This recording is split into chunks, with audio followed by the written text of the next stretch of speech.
According to the oldest stories, this creature does not hunt people the way most monsters do. It does not haunt a specific cursed forest. It does not stalk the crumbling halls of a single abandoned castle. Instead, it travels like a virus, bound entirely by human language.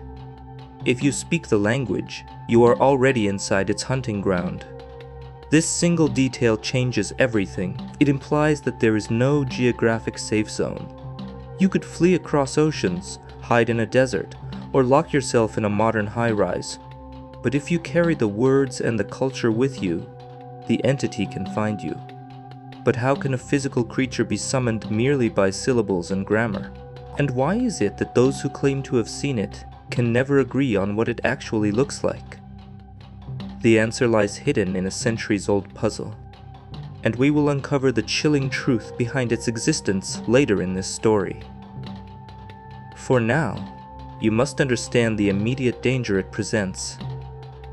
The creature is known by many names, but it is most infamously called El Cucuy. It is an entity of absolute dread, a shapeless watcher that thrives in the dark corners of the human mind. But there was a problem with the stories. While some described a towering, hairy beast, others spoke of a completely different nightmare. Most entities in folklore have a definitive shape. A werewolf is a wolf. A vampire is a blood-drinking corpse. But El Cucuy defies all physical logic. In some accounts, it is described as a vaguely humanoid figure, with glowing red eyes that peer out from the pitch-black depths of a closet. Others claim it is a dark, formless shadow of a recently deceased person, waiting patiently on the rooftops. Some describe it with a mouth full of razor-sharp, barracuda-like teeth and long, knife-like claws. And that is where the story takes a strange turn, because despite its changing face, its method of hunting remains terrifyingly consistent. The creature is said to live in deep, isolated cave dens hidden high in the hills or mountains. It does not need to see its victims to know they are there. It possesses a single, massive, bat-like ear that allows it to listen for the sounds of children misbehaving from miles away. Once it hears the disobedience, the hunt begins. It descends from the mountains under the cover of night. It snatches the victims, tosses them into a large bag, and carries them back to the oppressive darkness of its cave. There, the legend says, it feasts, leaving absolutely no trace of the missing behind. Yet one detail doesn't fit. If this monster is entirely physical, dragging victims into mountain dens, why is its face constantly shifting? To find out, we have to look back to the very origins of the name itself. The truly unsettling part comes later. But first, we must examine where this entity was born. The myth of El Cucuy, or El Coco, originally arose not in the Americas, but in the damp, ancient regions of northern Portugal and Galicia. In Spanish and Portuguese colloquial speech, the word Coco translates simply to human head, or skull. The etymology reaches back to the Proto-Celtic word for head, mirroring the ancient Celtic cult of severed heads, long before it was a bedtime story. The word evoked the image of a decapitated skull staring blankly into the night.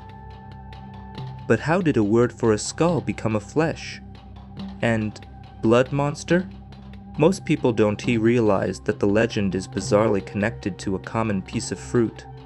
In 1498, the Portuguese explorer Vasco da Gama and his sailors reached India. There, they encountered a large, hairy nut they had never seen before. When the sailors looked at the base of the fruit, they noticed 3 distinct indentations. To the exhausted sea, weary men, the markings looked exactly like a face, specifically, a skull with 2 hollow eyes and a gaping mouth. Because the fruit's shell reminded them of the mythical monster used to frighten children back home, they named the fruit Coco, the coconut. However, the legend becomes even more mysterious. The creature wasn't just a skull, and it wasn't just a ghost. It was something people were actually seeing in the streets.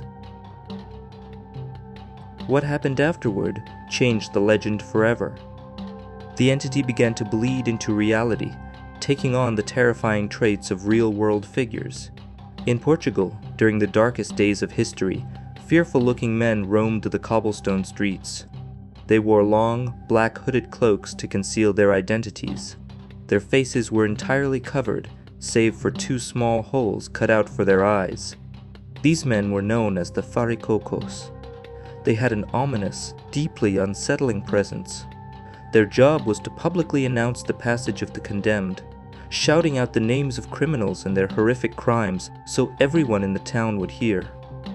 Imagine being a child, looking out a window at night, and seeing a faceless, hooded phantom shouting about death and punishment in the streets. The Farricocos became permanently fused with the myth of El Cucuy. The monster was no longer just a shadow. It wore a cloak. But that wasn't the strangest part. In neighboring regions, the entity didn't wear a cloak at all. It wore scales. Around 1776, in Palma, Spain, a rumor spread that a demonic dragon called the Coco was roaming the dark alleys of the La Portella neighborhood. Strange guttural noises echoed through the night, and panic set in as people whispered that children had been devoured by the beast. One night, a knight named Bartholomew Coco was walking to his fiancée's house. In the darkness, he came face to face with the diabolical monster. He drew his sword and managed to kill it. When the townspeople brought torches to inspect the slain dragon, they made a shocking discovery. It wasn't a mythological demon. It was a massive, real-life crocodile that had somehow found its way into the local sewers.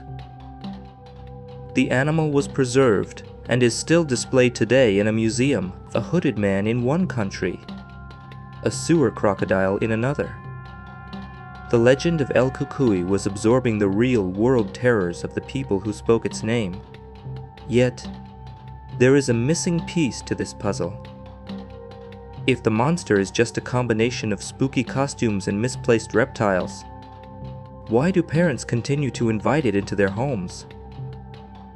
Most people never hear what happened next. The legend didn't stay in the streets. It invaded the most intimate space imaginable, the nursery. For centuries, parents in Latin America and the Iberian Peninsula have intentionally invoked the monster to induce good behavior. But they don't just tell stories. They sing to their infants. The most famous Spanish lullaby begins with a haunting promise. "Sleep, my child. Go to sleep now, or else El Coco is coming and he will eat you." Why would a mother sing something so violent, so deeply traumatic, to a restless infant? The truly unsettling part comes later, when we realize what the song actually represents. In the 1920s, the brilliant poet Federico Garcia Lorca conducted a deep dive into Spanish lullabies. What he found changed our understanding of the monster entirely. Lorca noted that these songs possessed a profound depth of sadness. Unlike the lullabies of other European nations, which often use gentle imagery to coax a child to sleep, the Spanish songs were filled with abstract landscapes and impending doom. But there was a hidden purpose. Lorca theorized that these lullabies weren't strictly for the child. They were therapy for the mother. A mother, exhausted, isolated, and overwhelmed by the sheer burden of keeping a fragile life safe, used the song to vocalize her own unspoken worries. By singing about El Cucuy, she was taking her own internal anxieties, her fear of the dark, and her dread of the unknown, and giving them a name. El Cucuy was never meant to be a literal beast in the woods. It was a psychological projection. It was the heavy, suffocating weight of parental fear manifested into a shadow with glowing red eyes.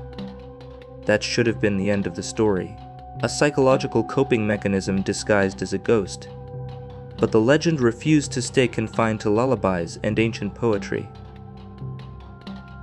However, the legend becomes much darker when we look at how it adapted to the modern world. El Cucuy did not die out when electricity illuminated the night.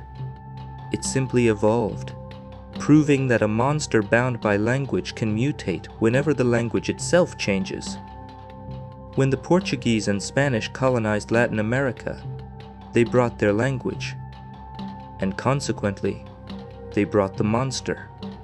Once it crossed the ocean, it took on bizarre new lives. In Brazil, the myth merged with the crocodile legends of the past to become Cucuy. But she wasn't just a shadowy figure. In Brazilian folklore, Cucuy is pictured as a female humanoid alligator. And that's where the story takes a strange turn. This terrifying alligator witch eventually became a television star. In 1952, a Brazilian television show called Sítio do Pica-Pau Amarelo interpreted Cucuy as a full, walking, talking alligator with blonde hair. Decades later, in 2017, this exact alligator character exploded into a viral internet phenomenon. The ancient, child-eating monster of the Iberian Peninsula had been reduced to a sassy digital meme shared millions of times across social media, but in other parts of the world, El Cucuy retained its vicious edge. It clawed its way into modern pop culture as a symbol of unstoppable violence. In the brutal world of mixed martial arts, the American fighter Tony Ferguson adopted the nickname El Cucuy. He didn't just choose it because it sounded intimidating. He chose it because it perfectly described his fighting style. Like the mythical beast, Ferguson was known as the Boogeyman of the lightweight division, an unorthodox, unkillable force who would constantly rise up to finish his opponents. The creature's psychological grip even caught the attention of Stephen King, the master of modern horror. In his acclaimed novel and television series The Outsider, King utilized the legend of El Cucuy.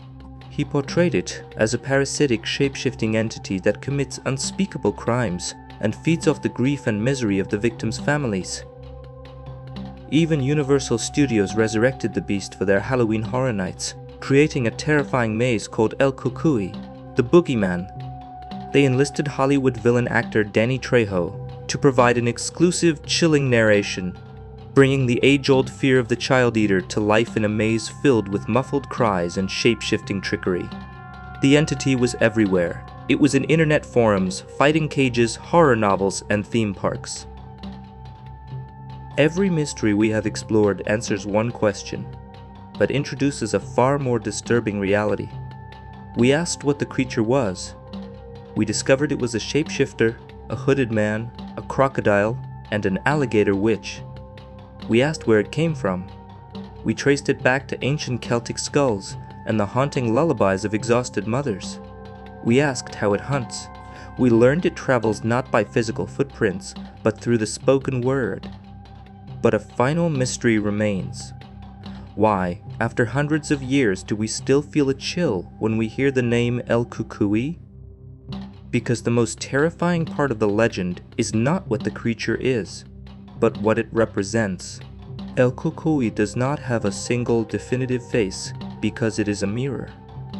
It is constructed entirely out of human anxiety. It exists because we need it to exist. Parents needed a phantom enforcer to keep their children safe from the real dangers of the night.